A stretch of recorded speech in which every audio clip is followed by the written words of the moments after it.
C'était juste un terrible accident. Honnêtement, un simple accident qui n'aurait pu être évité. Je n'ai rien fait de mal pour le causer.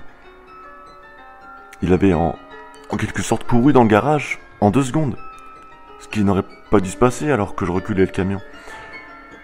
C'était un accident inévitable. Et rien n'aurait pu l'empêcher. Je jure devant tout ce qui existe. Je ne l'ai pas vu une seule fois. Seulement, j'ai senti le choc sourd comme de l'acier et des pneus. Il y a quelque chose qui n'aurait pas dû être là. Je suis sorti du camion, prêt à voir un ballon de basket aplati ou une livraison égarée que ma compagne commande toujours. Des choses stupides, des antiquités, des boîtes qui font du bruit et qui font toujours la même sonnerie à chaque fois. Je me suis dit que c'était juste une autre boîte. Et quand j'ai tourné le camion, j'ai venu le petit bras tremblant et la mâchoire pliée et saillante dans un angle pas possible.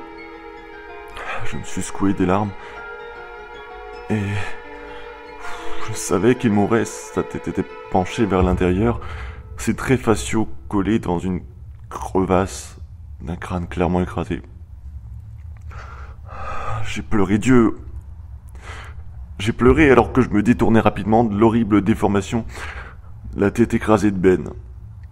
Je voulais seulement mettre fin à ses souffrances. Les dégâts étaient déjà faits, alors je suis monté dans la voiture, j'ai fermé les yeux, et lorsque les larmes ont coulé sur mes joues, j'ai reculé le camion en entendant le craquement et j'ai pleuré dans le volant dévasté. J'ai sangloté et clairement je suis mort à l'intérieur. J'avais jamais pris une vie auparavant et rien n'aurait pu me préparer à ce sentiment de vide. Rien n'aurait pu me préparer à la terreur lorsque j'ai entendu sa voix m'appeler.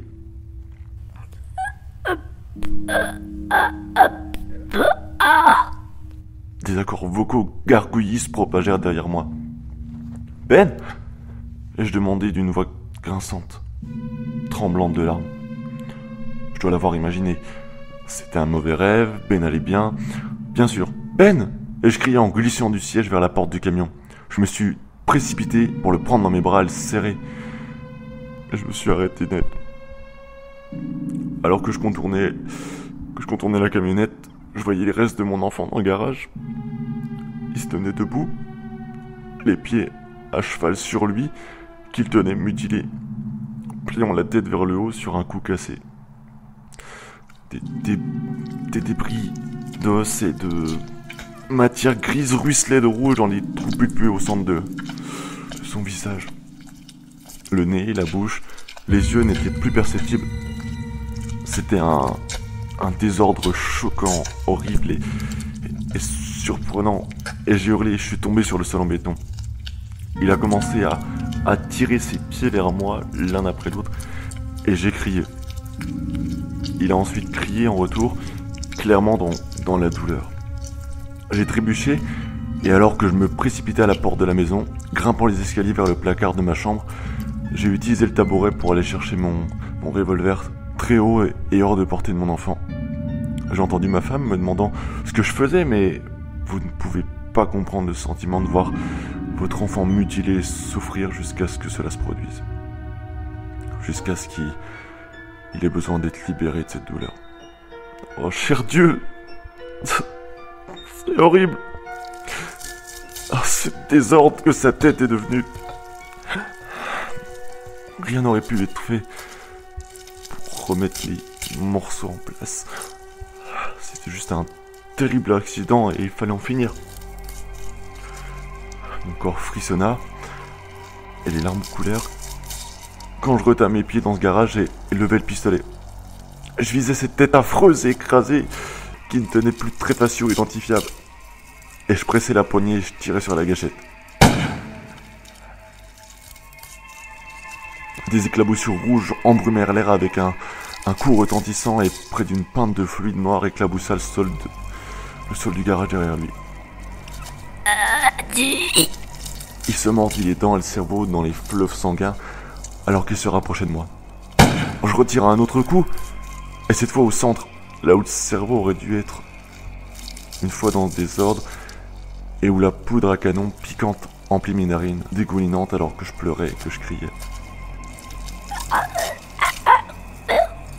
Gémit-il, et il se rapprocha.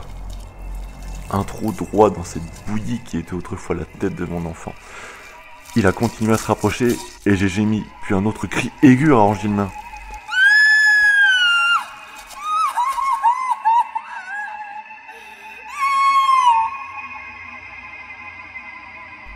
C'était ma femme, juste derrière moi.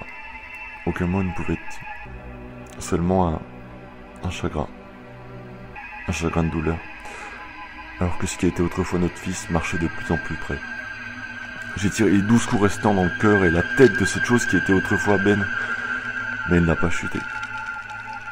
Elle s'est rapprochée, suintant des organes et des liquides qu'on n'est pas censé voir.